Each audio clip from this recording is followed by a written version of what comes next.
The Static Garden, psychological thriller, mystery.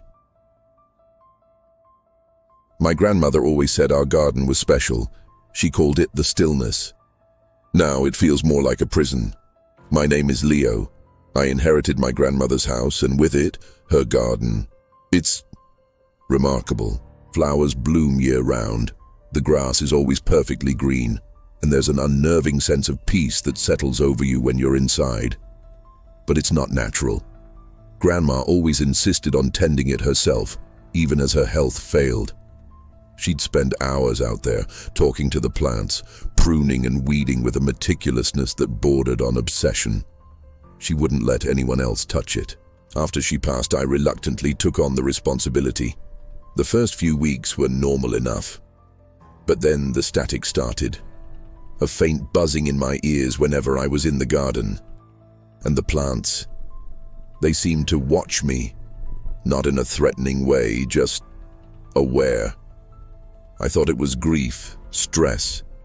But the static is getting louder, and I'm starting to see things. Flickers at the edge of my vision. Shadows that don't quite make sense. I need to find out what my grandmother was doing in this garden. What secrets are hidden beneath the blooms, before the stillness consumes me.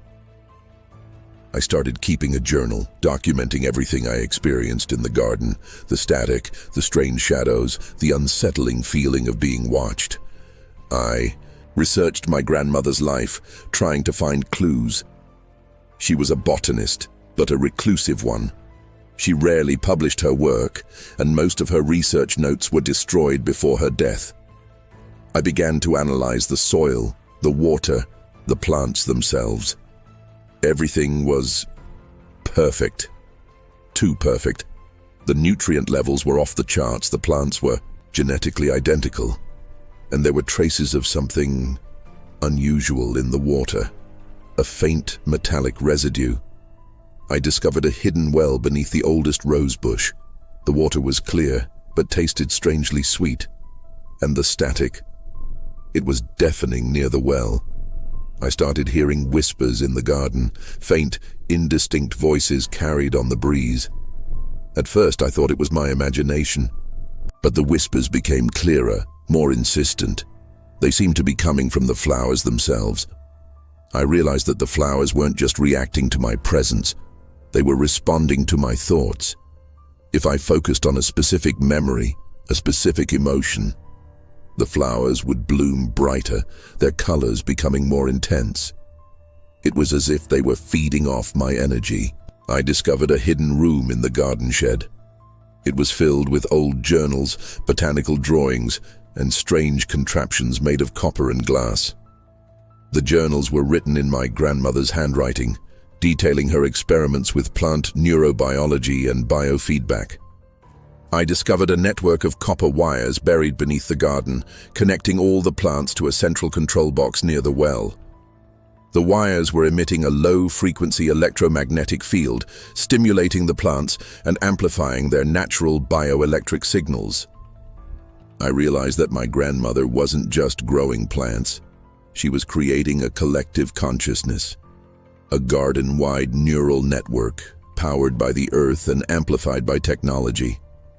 I discovered that the metallic residue in the water wasn't a contaminant. It was a conductive solution, designed to enhance the flow of bioelectric signals throughout the garden. I began to experience vivid dreams filled with images of lush gardens, whispering flowers, and a sense of overwhelming peace. The dreams felt real, too real.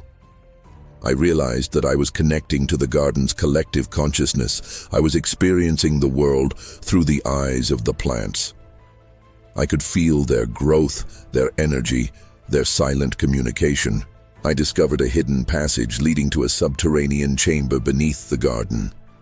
The chamber was filled with glowing crystals, humming with energy. And in the center of the chamber, a single enormous flower bloomed, its petals radiating a soft, ethereal light. I realized that the enormous flower was the source of the garden's collective consciousness.